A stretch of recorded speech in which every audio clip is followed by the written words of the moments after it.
Hello and welcome to Unacademy. I welcome you all to this session. Good morning to all of you. We'll be discussing 5 to 6 important articles out of the Indian paper. But before we begin, two very important announcements for you. And the second one is even more important. The first one is that the 17999 offer is back, and you can get a 12-month subscription using the code IS English. Is extremely imperative that you use the code IS English, because if you do that, you will get 1799 12 months extension and the best price possible. But what is more exciting for us as a team is this program, which is the monthly current affairs analysis. So, Sarmat sir introduced this concept yesterday. I'm going to reiterate it again. On the Unacademy Platinum program, which is the platform, is not going to be the app, but the Unacademy Platinum program based off Graphy and Zoom. We are now going to have monthly current affairs actually covered by each of the faculties. Sarmat sir for polity, Sham sir, for example, for economics. I'll cover art and culture, international relations, and other aspects by Chetan sir. And the idea is we will cover multiple different sources, be it Hindu, be it Indian Express, be it the newspapers, be it the magazines, Astha ma'am for EPW and Yojana Kurukshetra. And you just have to register for this program. It is a free program which will be conducted within the Platinum program, and you just have to click on the link which is given in the description box. That is it. And within this program, we are going to comprehensively cover everything which is important for your preparation in the larger scheme of things. So you can come here every morning, read the newspaper with us. The CNA will always be there. But on Saturdays and Sundays, starting 28th of July, between 11 a.m. to 1 p.m., the monthly current affairs will be covered systematically. So you should just click on this. And remember, this is on first come, first service basis, because we cannot accommodate more than 100 students. If you are not going to register for this right now, you may lose out in the long run. So this is the right time. And on 28th July, Sarmat sir is going to discuss the polity current affairs, and he will have a recap of everything. So I hope that you noted this yesterday. If you haven't, it's a very, very important, because it is a purely free initiative. I really encourage you to use the CNA and this program to cover your current affairs very comprehensively, and therefore become the one stop solution for the English medium UPSC civil service aspirant. So I hope I'm audible, I'm visible, everything is perfectly fine. I hope that you have noted this program and have already registered for this, right? So 17999 offer, along with that, the monthly current affairs analysis program has now done. Okay, the PPT of this session, a lot of you comment this in the comment section. You just have to subscribe to this YouTube, to this Telegram channel, and you will get access to it within hours of this session itself. Now, today we had an interesting set of topics. Though the editorials, there were four, only one was relevant for you, because two were politically, you can say, oriented, and therefore, being a UPSC aspirant, political articles really make no sense in that regard. But we have one, text and context. One of the reasons why I don't give you page numbers is because it changes according to the edition which you're reading. Every region has a different edition, and therefore the page number changes. It may confuse you. Further, we have one editorial on the ISRO, Axiom, and the NASA, you can say, partnership which has recently happened. Further, this is something which has been brewing up for now 2 to 3 days, which is Russian oil 500% tariff, NATO chief, and the US. Then we'll talk about the Swachh Sarvekshan, and a new city has taken the first spot. We also had a very successful launch of the Akash Prime missile. We'll discuss what is the Akash system. And in the end, we will go back into the streets of history to somehow again discuss the same issue, which is temple entry. And there is a, you can say, a case which was pending since COVID period. about a temple in Tamil Nadu where scheduled castes were not allowed. SC category men and women were not allowed to enter, something for which the Viacom Satyagraha or multiple other satyagrahas happened. And we'll talk about what the Madras High Court has recently said. So, as you see, an interesting set of, you can say, articles. But the first one is more important vis-a-vis how we look at our renewable energy. Good morning. Let's start our analysis. Can we do that, everyone? Yes or no? I want a two-way interaction. It should not be a monologue. It has to be a two-way interaction. Yes? Okay. Now, see, this article is text and context, but there's a problem in this article. I'll be very honest with you. When you read an article, the first thing which you should notice is who has written this. Who has written this? It says, how is China leading the green energy sector? Now, this article actually is not written by anybody in India, but a student, in an Indian student in China, and it has a lot of lines which look like state propaganda, which is that the Chinese have either censored this article, or there is a lot of, you can say, the Belt and Road Initiative has been praised in that regard. And there are multiple things which seem to be problematic. But because it gives us a lot of interesting data, we can use it to then actually write a good answer, at least use it as fodder for other answers in that regard. Meaning, an article like this should not be ever read on face value, because then what happens is that we then start to get, in a way, a lot of, you can say, idealistic images, idealistic pictures in that regard. The student is Indian, but he's in a Chinese university, and he was asked to write this article. And therefore, the idea is that there is a lot of, I have omitted most of it. But if you actually read this article on face value, you will see that it tends to praise a lot of things which we find problematic to our own national security in that regard.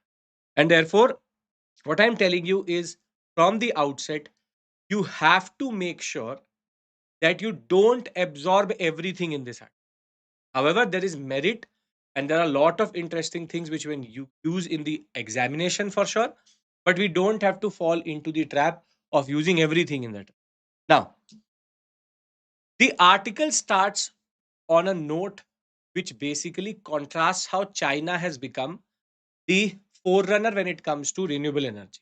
What it means is that in 2024, the Chinese investment into renewable energy, be it wind, solar, or be it hydroelectricity, was $940 billion. This contrasted with India's investment, $3.4 billion, is a totally different ball game, totally different planet itself. Which is India invested $3.4 billion into renewable energy. China, in the same point of time, invested $940 billion into its sector, and in 2006, it used to invest $10.7 billion, from where it has now reached $940 billion. This contrast shows you how there is a totally different outlook to renewable energy in that regard. However, can anybody tell me what is an issue in this investment which actually undercuts national security? Meaning, we don't need to look at this money just as a concept of a renewable or pollution undercutting future. There's a lot of national security implications for India also in that. Yogesh, the data which has been given by observers and the what we call as third party observers have been used, not by that. Anybody? This national security, what is the national security implications for India when it comes to $940 billion as investment? Okay. Most of this investment is in hydroelectricity, and the hydroelectric dams are on the Brahmaputra. Therefore, as you may know, China is investing a lot of its money in damming very important critical rivers of India. And also, being the upper riparian state, it is creating impediments in using the full capacity of the Brahmaputra and the flow into India itself. So if I look at this $940 billion in face value, yes, it is a very big amount. They are investing very, in a different understanding itself from $3 billion for India, $940 billion. This investment also has a certain security dimension because China is creating issues for India, for Bangladesh when it comes to the concept of Brahmaputra based dams in that regard. So do note this point that the amount which has been quoted, it is not just a investment into the renewable sector. It is an investment into their defense policy also. It creates vulnerability in the northeast. It creates vulnerability in most of the, you can say, the areas which are dependent on the Brahmaputra. And therefore, this money is not just for renewable energy, it is also a defense investment. This is the first thing which we should note is we should not look at this as a straightforward comparison because we are not undercutting someone else's sovereignty when we are creating our solar power plants or our hydroelectric power plants. And at the same point of time, China, when it is investing so much in the Tibetan sector, it is doing it as a security concept rather than just as the concept of a renewable investment. So, first things first, we have a comparison. I have contextualized this comparison for you to say that there is more to this story than you actually know. Now, what was the need to push so much money into the renewable energies? Meaning, what is the inspiration? What are the push and pull factors which then led for the Chinese to push so much money into the sector? And here, the list is very similar to India. Meaning, one of the biggest issues which they faced was pollution. Their cities had air pollution, air pollution. There was a lot of what is called as particulate matter into very important cities such as Beijing and Shanghai. Second is they are also energy dependent and they import their oil, and therefore energy security is something which was again a push in that regard for them to go for renewable energy. Thereafter we have the issue of energy crisis. There were multiple provinces in China which were going dark because of load shedding, because of transmission issues, or because of energy deficit in that regard. And therefore, what the article points out is that the main drivers for the renewable energy sector to go forward in that regard was the severe air pollution, energy insecurity, the pollution in very important dense cities itself, and the energy crisis which they were facing. Now, this list, this list is not specific to China. Most developing countries are facing these issues, which is living standard, which is air pollution, which is water pollution. And therefore, the idea is very simple.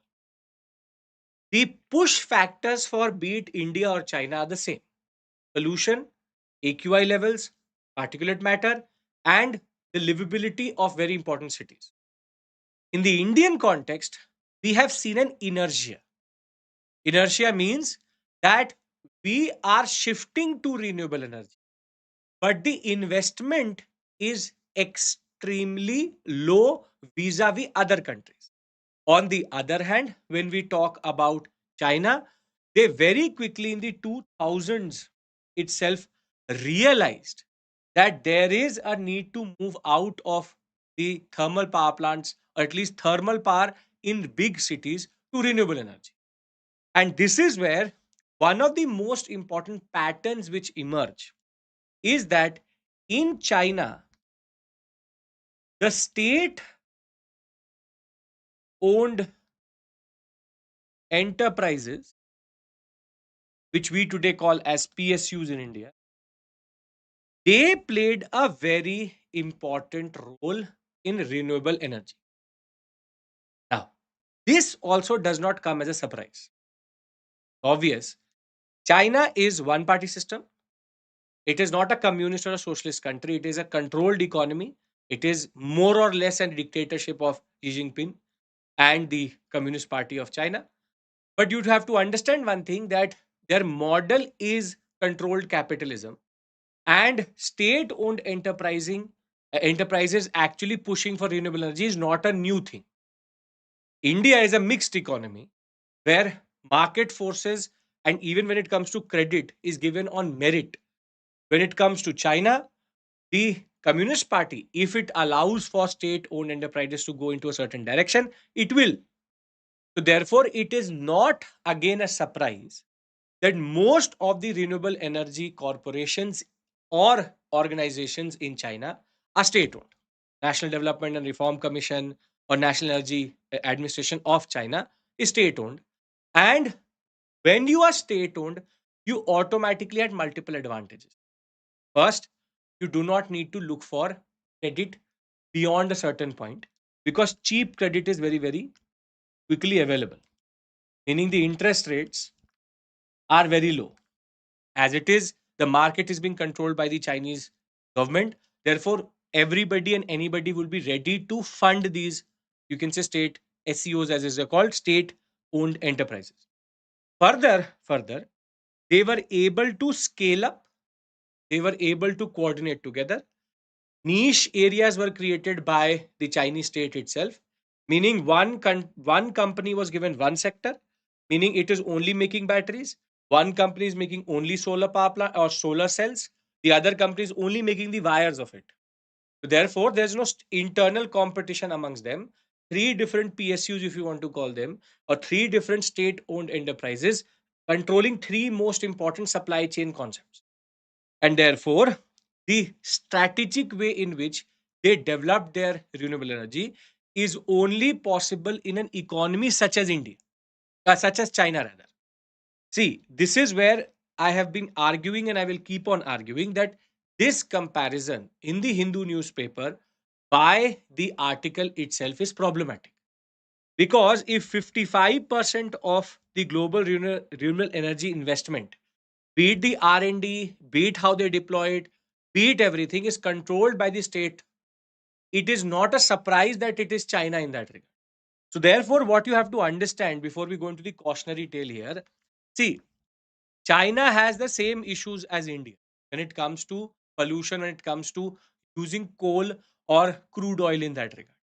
China found a very simple solution, which is create multiple companies which then monopolize in a way the technology, the research and development, the credit, the way the, you can say, technology is developing, and therefore they have created state owned enterprises which then in that regard create a certain space where they are connected to one another and they control the whole supply chain in. So I hope you understand why it is again not a joke, because or it's not out of the box, because Chinese control over credit, over the market is exponentially higher than India. So if in India $3.4 billion was in a way raised, it was raised via the market based on merit, based on the capability of the project. On the other hand, if there is a certain province where there is no way that it is economically viable, the state invests a lot of money. Therefore, in India, we have something called viability gap funding. Must have heard this concept. Viability gap funding, which is if there's a project which is not economically viable in the short term, the government of India would push in money so that it becomes economically viable in the short term, so that in long term we gain something. Maybe it has more strategic importance than just economic importance. In the Chinese sector or in China, everything is funded by the state. And therefore, there is no need for this concept of viability gap funding. They are not involving private actors. And when private investment is so low, it is purely state driven renewable energy. This is where you have to understand this concept. What merit means is it really going to change anything on the ground? Meaning, multiple times what happens is solar power plant may make sense on paper. But when it comes to transmission, when it comes to storing, when it comes to the variability in solar renewable energy, it is very, very difficult to actually assess if it will have a tangible impact or not. Meaning, in a remote area, it makes sense to have a solar based renewable power plant and thereafter supplying the village itself. But in multiple spaces in India, it is not economically viable to produce solar energy, or it is not possible also in that. But what China is doing is, even when it has even little bit of merit, any form of impact, it will invest quite a lot. What I want to say and what this article has an underpinning of is what makes China the forerunner in. And I'm now wholly shifting the argument itself. The argument is what? It says, how is China leading the green energy sector? Question mark. I'm turning the question on the head and saying the only reason China is leading the green energy sector is because it does not have any private investment in this sector. It is purely state driven, what we call as a green economy. And the idea is because the Chinese economy itself, the capitalistic structure in the Chinese sector is already controlled and is always controlled by the Chinese state. No data or no development is innocent or is organic in that regard. There is always some form of state push, and this is what you have to understand. what we can learn what we can learn are two very important lessons. So we can basically look at the Chinese model. We can't obviously copy the Chinese model. That is not how a democracy like India works. But within the Chinese model, there were multiple challenges. These challenges are real world problems. And India is pushing for renewable energy. So, therefore, what is the lesson to be learned here? First, in multiple cases, what happened was setting up the hydel power plant, the wind farm, or the solar power plant was the easier part. The problem was once solar power was generated, the issue was of transmission, meaning it's called grid capacity. The grid could not take that much electricity. And in multiple provinces in China also, though they were generating a lot of electricity, there was no way to transmit it. One solution to that is storing that electricity. But in the Indian context, storing that electricity is a very, very, very difficult and expensive affair. Why? Because the batteries which we are getting, we are not producing in India itself. The lithium ion batteries, which will store that electricity, are coming from China or from South Korea. And therefore, grid capacity is something which first needs to be expanded and then renewable energy needs to come.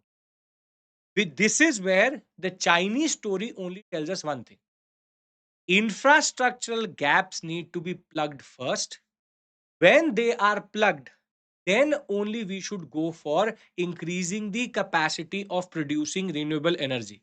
It should not be the other way around. A very interesting line is given, which is speed alone is not enough. structure and organization is more important.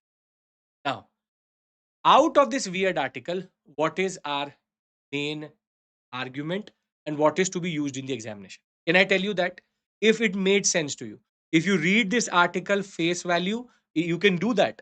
You will find there's a lot of things which are only praising the government for something which is actually their own model at that. Right? Okay. If state control, then how somebody is ready to give loan? Lalita, because it's very simple. A public sector bank will be ready to give to a public sector enterprise. And the interest rates will also be low because the government is giving a loan to the government itself. That way. Okay. So let's try to contextualize the Chinese story. The Chinese story is very simple. First, pollution, energy dependence, and energy security was the main concern for them to move to renewable energy. They moved to renewable energy, and the push to renewable energy was based on state owned enterprises. State owned enterprises got cheap credit, created their niche, did a lot of R&D, coordinated, and there were no constraints. This allows for them to push $940 billion in a year, and it is state controlled and state funded. I hope you all are already aware that the Chinese economy is not an economy which is free in a way. It is state controlled economy.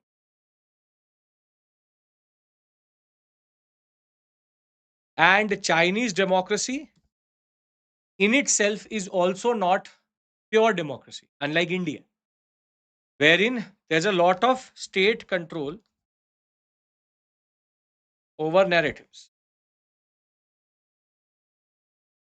This only tells you one thing, which is that the Chinese model, can it be replicated in India? Yes or no? You tell me. Looking at the Chinese model, can it be replicated in India? Yes or no?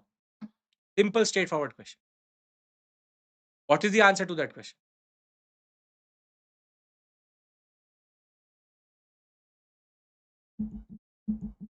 Yes. The answer to that question is very simply no. Why? Because our economy is extremely different to the Chinese concept. We are bound by multiple things which the Chinese are not. And only the idea that PSUs can lead growth can be copied. Other than that, how everything else is working is not something which can be copied.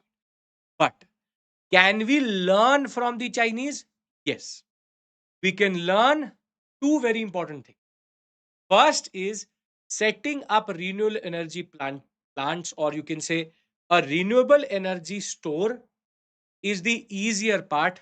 The more difficult part is the infrastructure which is around it, which is subsidiary, subsidiary, what we call as infrastructure, needs to be first sorted before we go into something like that. Now, how will UPSC or how can UPSC frame a question on this? Very easily. The Chinese renewable energy story has lessons for the global community as a whole. Discuss. This answer needs to be contextualized via discussing how infrastructure and how transmission are two things which need to be sorted first before we go for renewable. I hope you now know three things: how to use this article, how to use this article. Second, how to read an article like this. And third, how to, in a way, use data out of these type of articles to then give a viable answer in the examination. I hope you understand these 3 points. Yes, how to look at this article, how to read this article, and how to use it in the exam. If yes, then we move to easier topics, not that difficult in that. Right? Perfect. Now, we all rejoiced and talked about it. Even the Prime Minister tweeted about it. And there's a lot of, you can say, there's a lot of pride we push into a very important individual, Shubhanshu Shukla, who recently went to the International Space Station, came back, recently was reunited with his family also after rehabilitation. But there's a story behind this, which this article is trying to talk about. And that story is that this was dress rehearsal for Gaganyaan program. But what is more interesting is that this, you can say, this episode was not where India did not invest anything or there was no investment from the ISRO in that regard. What it turns out is that the ISRO paid close to upwards of 500 crores, paid upwards of 500 crores to, to the Axiom and NASA program so that so that Shukla or Shwan Shukla could go into the International Space Station. This is an aspect which nobody really is talking about. And this article wants to point out why was India ready to pay so much money for him to go into space. Now, first, let's contextualize the words which are used in this article. First things first, what is the Gaganyaan program? Because it is believed that this was the first part of a larger story of how India wants to send humans into space.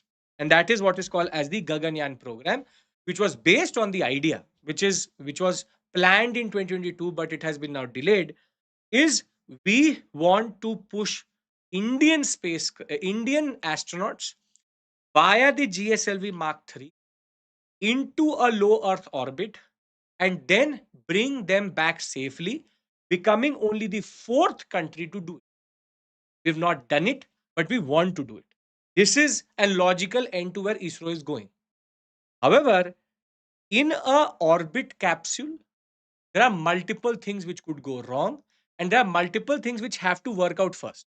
If India wants to develop a space station in the low Earth orbit, or be it in the ISS, in consonance with the ISS, you need the concept of understanding of docking, undocking, which India has done recently.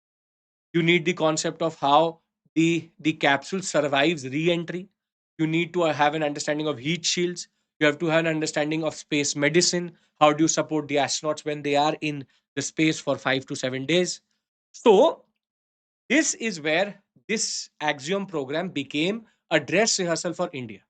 Now, the Axiom mission itself is a privately owned US based state space infrastructure development company, which works in consonance with SpaceX and NASA, meaning it uses the SpaceX Dragon Crew module but supplies to the ISS from time to time. So NASA would be the state-owned enterprise of the US. A private company called Axiom then tries to supply to NASA in the ISS. The Blue Origin, you can say, the Boeing-based capsule was a disaster in that regard. Which is SpaceX and Axiom, are the two main suppliers to NASA. India paid for India paid for a ticket for him to go on this mission as the main pilot by paying 500 crores, because what the ISRO, you can say, chief has recently argued is, if we had tried to invest and develop the technologies which he used to dock and undock from the ISS, it would have gone upwards of 700 to 800 crores. So the real reason why we were ready to pay this cost was because Mr. Shukla is one of the members who will go into the Gaganyaan program, and he got familiarity with advanced spacecraft systems, with emergency protocols, with how payload is operated, with space medicine. And therefore, the two men who are involved in the Axiom program, Mr. Nair and Shukla, both, both in that regard, were taught on Japanese, European, and German technology. This is where the ISRO chairman has easily said that this alliance between ISRO, Axiom, and NASA is very fruitful in the long run, and it will allow India to then develop Gaganyaan technologies, and rather than developing it in India first, then testing it, then investing more into it, then Gaganyaan program would need another 10 to 15. So if you have ever wondered what was the purpose of Mr. Shukla to go into the Axiom program, this very short stint, it is because it was important for him to understand these concepts and then use it within our own program. So this article basically contextualizes this concept, that this was not just an innocent attempt to give messages from the space or sending an Indian into space. We have our own aspirations. To support that aspiration, this was an investment. Are we clear about this point? Yes? No? Yes. Okay. So, first two articles done. First contextualizes Chinese renewable energy. Second article, an editorial, talks about the underlying concept of how NASA, ISRO, and Axiom are now developing a structure in which they could be able to, in a way, help the Gaganyaan program be expedited as quickly as possible. Now, moving on to the third article and to the hypocrisy of the West and the double standards of the West, which India has recently pointed out and called out also. Now, there are three things which you should know here. In order to understand why Russian oil is so important to India, let's look at the data first of Indian import. See, India is a oil import dependent nation, and going by the most reliable data which we have, not for this year but for 2024 November and December 2024, and the November 24 data is similar to what we've seen last month also. Since the Russia Ukraine war, and since Russia was sanctioned by the US with regards to its oil exports and its energy exports, India diversified its oil imports not just from the West Asian sector, but a very big component of India's import, or you can say oil, is Russian oil as of right. In December, it was 31.5%. In November, it was 38%. More or less, 38% of all our oil today is coming from Russia. And therefore, from just being at 5%, 38% is a very big amount. Very, very, very big amount. And has allowed India get a cheap source and develop its strategic reserve. Since the beginning itself, both the EU and the US had this major issue, that how is India helping, or how this relationship between Russia and India is helping Russia evade the sanctions in a way and also survive with so many sanctions from the EU also. But do understand one thing, EU is no innocent. EU is not innocent. Most European countries take their LNG, take their gas and their oil only but 6% from the Russians. It's not that they're not buying from the Russians, it's just that they've reduced it to 6%. Now, recently, Donald Trump and his administration, and there's a bill which is pending in the US Senate now, or rather the Congress first, which is that they're saying any country which is taking oil from, and this is where China takes 50% of its oil from Russia, India takes 38%. The next biggest importer from Russia would be Brazil, basically the BRICS nations being the most important ones. The idea is very simple. They are saying that 500% duty will be pushed onto countries which are taking Russian oil. And there is Russia Sanctions Act of 2025 pending in the Senate and then into the Congress, wherever it is introduced first. And Trump is actually threatening to have a secondary tariff of 100% on any country which is taking from Russia. Basically, India has called out this hypocrisy, saying that you can't dictate to us where do we buy our oil from when we are trying to diversify our oil. You said don't buy it from Iran, we don't buy it from Iran. If you actually look at the larger scheme of things, we are following a certain protocol where we don't take from Iran a lot of oil. Basically, we stopped oil imports from Iran because of the Trump administration. But now the Trump administration is pushing us because of 38% of our oil coming from Russia and China taking 50%. Whilst Russia also exports to the only 6%, the biggest, you can say, the penalty would be pushed onto India, China, Brazil the most. And even the NATO Secretary General has argued that India, China, and Brazil have to make sure that they create pressure on Vladimir Putin to do something about Ukraine if they will be sanctioned, or if they don't, they will be sanctioned. So think of it like this in a very simple way, that Russia is exporting to the EU, but not a lot. It is exporting to India, China, and Brazil the most. The EU can see, and in the Russia Ukraine crisis, the nature of this war to be prolonged so much is because of Russia actually supplying to India, China, and Brazil.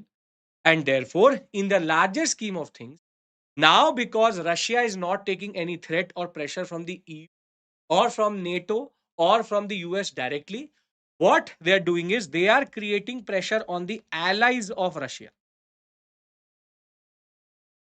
So rather than pressurizing you, they are pressurizing your friends.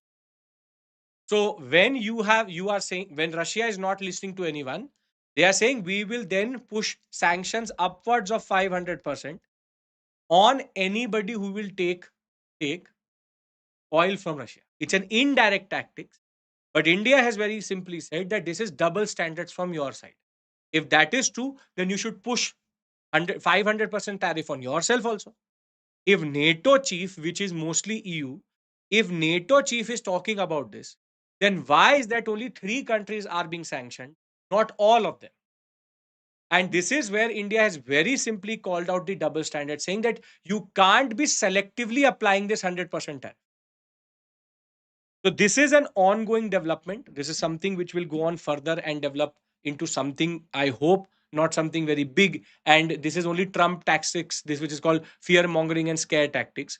But the bill, if passed from the from the American Senate and Congress, it will become a problem for India to take the same volume of oil from Russia.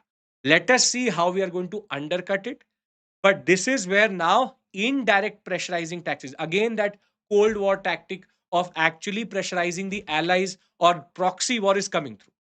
Pure hypocrisy from the West, pure hypocrisy from the Americans, because they are the suppliers and arms suppliers to one of the biggest, you can say, terrorist state in the world as of right now, which is Pakistan. But their conscience does not come through at that point of. So this is where it is purely based on the idea that if Russia is not going to listen to us, we will make it listen through its allies. So I let's see where this story goes through. But again, an important development in the Russia-Ukraine saga. After everything has not worked, maybe this will work. But not good for India in the larger scheme of things, because we are oil dependent and Russia is giving us a lot of oil at a very cheap rate, which has allowed us to become comfortable within our energy regime in that. Okay. I hope first 3 articles are sorted, simple, straightforward, having their own, you can say, uniquenesses and something for you to understand in the larger geopolitics, be it GS paper 2 or 3. We've discussed a lot of very interesting things. Now, this is something which happens year on year, but this time the city, you can say, the ranking has changed. That is why it is important.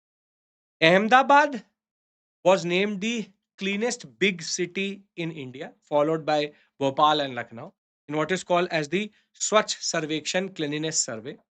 Now, there is a lot of data here, but I want to discuss two things with you. I have systematized the data for you, but there is a new category which has been developed within the Swachh Sarvekshan, which is called Super Swachh League, the SSL.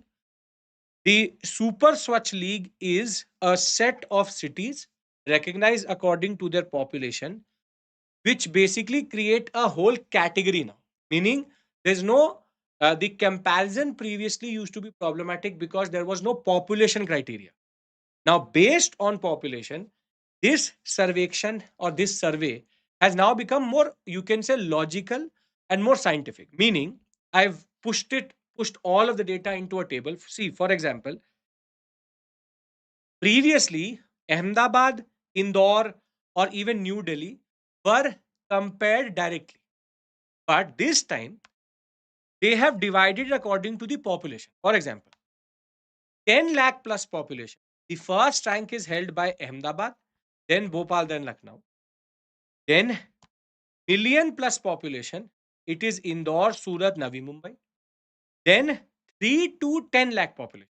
It is Noida, Chandigarh, and Mysore. Then 50,000 to 3 lakh population, only Latins Delhi, which is New Delhi area. And 3 to 10 lakh population in the lower categories. Now it is the Mira, Bilaspur, and Jamshedpur. Basically, this survey is a little bit different. This survey has now taken into consideration not just the cities but their populations. It has created population criteria. So, therefore, in the examination, you may not be able to answer it correctly if you are not looking at what city category it is talking about. So, if it is talking about the Super Swachh League in that million plus, Delhi, not Delhi, New Delhi only. Delhi would never get this because of the way Delhi is. New Delhi, which is that NDMC area, not MCD area. MCD area is not taken into consideration. Only NDMC area. NDMC area gets this for sustained excellence. New Delhi obviously is the, you can say, the capital, the main capital of India, with all the important executives, Rashtrapati Bhavan and all that sectors already obviously kept very you can say tidy and very clean, but beyond that, Delhi is problematic. But wherein you can see that in population criterias, there is now a little bit of more scientific understanding. What I mean to say is that previously these comparisons did make no sense whatsoever. Because, for example, the population pressure on Ahmedabad, the population pressure on Indore, the population pressure on Chandigarh was very different. This was one of the biggest issues with this survey. Now, with this league concept, and there are certain categories created, it's like a boxing category. You have weight categories. So now it has population criterias, and therefore there are multiple firsts, multiple seconds, and multiple thirds. The article has pushed in a lot of data onto you. I have made it into this table. Just when you get the PDF of this, keep it with you somewhere, keep a screenshot of this, and it is sorted. You don't have to do anything. The most easiest question which can come in the examination could be this, but most difficult also, because it will be purely factual. So don't worry, just keep it simple, straightforward in that regard. Now,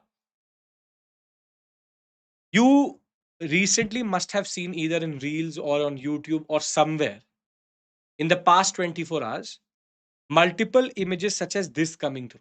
If you see it here, in the Ladakh sector, the Akash Prime missile was tested for two categories, which is fast moving targets.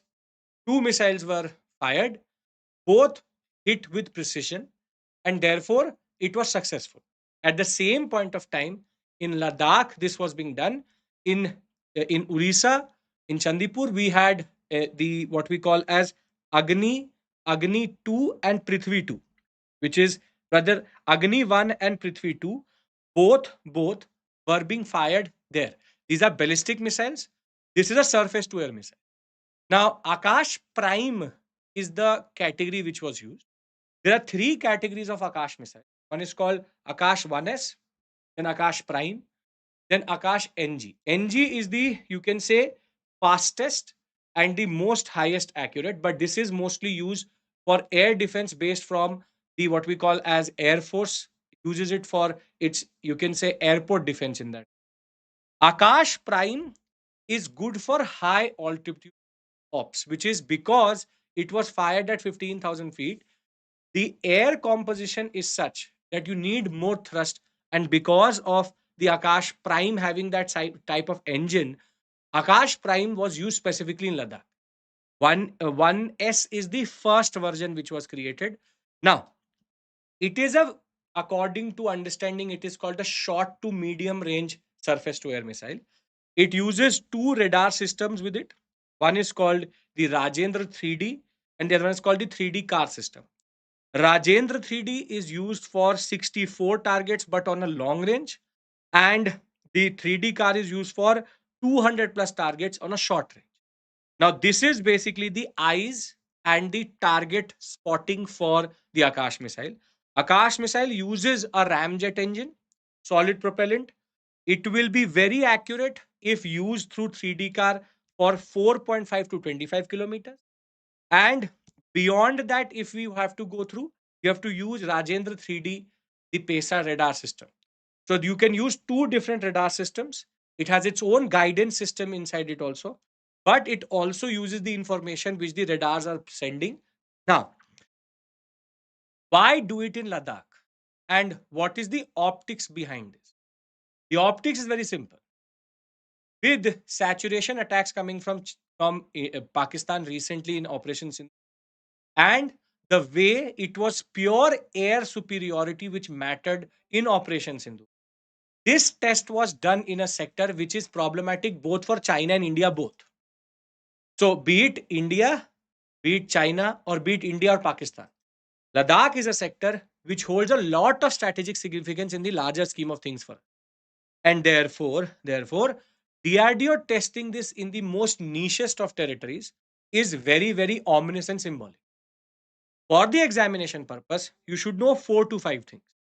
First, indigenously developed. Second, short to medium range. Third, surface to air, meaning it will be fired from the surface to air. There are multiple air to air also. Then it is for fast moving targets, most probably jet fighters or helicopters, along with that UAVs, which is the biggest issue nowadays, drones and cruise missiles. And at the same point of time, there are multiple radar systems which can be used. Three different variants exist. At the same point of time, two ballistic missiles were also fired successfully in Odisha, Prithvi 2 and Agni 1, so as to check the, you can say, theater preparedness or war preparedness of the missiles in that. Again, DRDO is doing wonders when it comes to missile technology. And this is a very, very important and interesting development because it could have been done from any other sector, mostly used to be done in Rajasthan, but this time it was done within the Ladakh sector to send a message. Now, if this is also sorted, we move to the last topic, and an interesting one coming out of Tamil Nadu. Now, in India, temple entry has a long history. If you have gone through modern India, if you've gone through medieval India, even ancient India in that regard, purity is something which is always taken into consideration when it comes to temple entry. And in the peninsular sector, temple entry and caste, varna, even women is problematic. The most successful temple entry movement, which was directly a product of what Sri Narayan Guru said, or what Periyar said, what Jyotiba Phule previously said, based on Periyar, there started what is called as the self-respect movement and the justice movement, specifically in Tamil Nadu sector.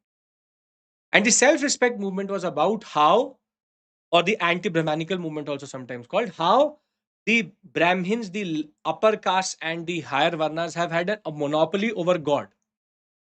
This is where, based on the ideas of Periyar, they started a movement called the temple entry movement, the most popular and the successful being the Vaikom Satyagraha.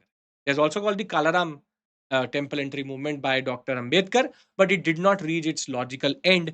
It was rather the Vicom Satyagraha, which changed the whole landscape with Madhavan being involved and how Gandhi will also get involved.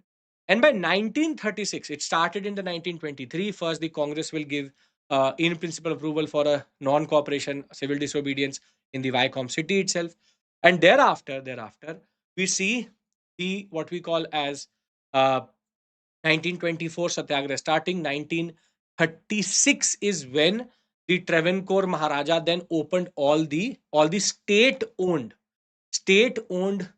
you can say temples for all castes and varna. It is Vicom Kerala and yes, Kalaram Temple Nasik. But the wave of temple entry movement is something which we see till 1947. And once we got independence, when we got independence, this was not a very big issue for us, because when it comes to untouchability, when it comes to the way we look at caste, non-entry into temple based on caste was in a way in the violation to a certain fundamental right itself. Now, recently, there was a case which was brought in into the Madras High Court, for which the Madras High Court itself has reiterated that something like this in this day and age is problematic. We already had the Sabrimala issue, which is sub judice still with the courts itself. But there's an affidavit which was pushed in under a writ petition, wherein there's a temple called the Ayanar temple in the, and please mind my pronunciation, that was Putukodi village. In this village, in 2019, certain people hijacked a sacred site and developed a temple there with a temple administration also in 2019 to be precise. And though all communities came together to fund the temple and create the temple premises itself, later it turns out that the same temple administration did not allow SCs to enter into the temple based on the principles of purity. Now, in 2024, 25, and 2019 also, it is extremely, you can say, archaic and anachronistic to say that based on caste, you can stop somebody from entering a temple in that. And this is where, when the petitioner pushed this into the Madras High Court because of the COVID-19 pandemic, a lot of these start cases became, you can say, stuck. But finally, the court has argued that this caste based discrimination cannot be done. The Tamil Nadu Temple Entry Authorization Act of 1947 directly says, and very well says, that no one can be denied temple entry based on their caste. If anybody does that, it clearly amounts to a wrong or a offense in that regard, punishable by law in that. And this is where the Madras High Court has argued that a lot of different important personalities have fought for temple entry and temple, you can say, access to everyone. God is nobody's monopoly in that regard. And caste based discrimination, therefore, cannot be permitted in a country which is governed by rule of law. What the Madras High Court has recently. Why am I discussing this with you? Because you should know the temple, you should know the act, and you should know that there's a lot of baggage to this story. And the baggage is, this is not something new, but rather we've gone past it in that regard. However, because of the way still these type of prejudices are available, are ingrained into our understanding, caste based discrimination pushes us back into the colonial period. But the Madras High Court has that regard. Now, before I close this, let's discuss what we have discussed in the larger scheme of things. What do you use out of this 1 hour? Now, first, we understood the Chinese story of renewable energy, and we learned two lessons. First is transmission, and second is infrastructure. That needs to be first in place before we place anything as form of renewable energy. That are the two lessons which we can see from a state funded renewable story. Second, thereafter, we tried to understand why was a investment of 500 crores made in the Axiom, NASA, and ISRO partnership to send Mr. Shukla into the ISS, and as the main, you can say, pilot, he learned a lot of things. So the idea was to learn the same experience. It would have needed decades of investment and a lot of things which would have pushed Gaganyaan further. It was a dress rehearsal for Gaganyaan. For gaining experience, it was very, very, very important. You can argue that Akash is nothing but a prelims bits if you want it, small topics, but you never know where you can get that information. Thereafter, we also tried to understand how we are getting 38% of our oil from Russia. Now there is a threat of 500% of tariff on India if it does still that. And therefore, there is a lot of pressure which is coming from the US, now from the NATO, to stop doing that so that Russia is in a way pressurized to change its stance in Ukraine. It is indirect proxy war in that regard. Thereafter, we have also understood that how the Madras High Court has now argued that any form of caste discrimination cannot be allowed the larger.